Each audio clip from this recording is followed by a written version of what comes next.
What's up guys, welcome back to another video. In this video, I'll show you how to transfer PEPE from trustwallet to Binance.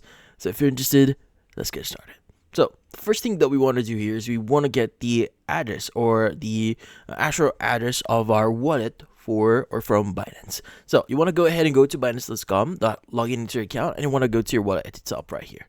Now from here, let's go and choose our spot wallet. Now, what we need to do next here is we want to look for PEPE. So you want to go and search of the following crypto here. Let's go and choose this one. And what you need to do is you just need to click on it. Now, you want to go ahead and choose the option here that says deposit, since we want to add crypto into it. Now, you want to choose your network here. So in this case, we'll be using the ETH network, since that's what Binance support right now. And you should be able to see or get your address. So let's go and copy that. Now, what we need to do next is we just need to go ahead and basically open up our Trust Wallet. So let's go and close this one. Let's go open up Trust Wallet. Now, from here, let's go and enter our password here real quickly.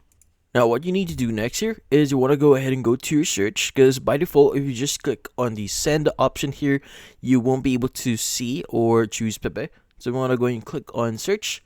And from here, just search your token. And what you need to make sure here is you actually are choosing the Ethereum.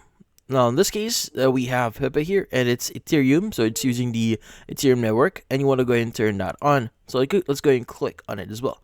Now, what you could do here is you could go ahead and click on the send option here, and from here, just enter the recipient address and the amount that you want to send. Now, you can go ahead and click on preview and approve the transaction, and from then on, you should be good. And that's about it. So it's really important that you choose the correct network here. So if you didn't or you failed to choose the correct network, this will cause or lead you to losing your funds. So make sure every details here is correct. But in this case, it should be good. So if you found this video helpful, don't forget to leave a like or maybe subscribe to our channel. And thank you for watching.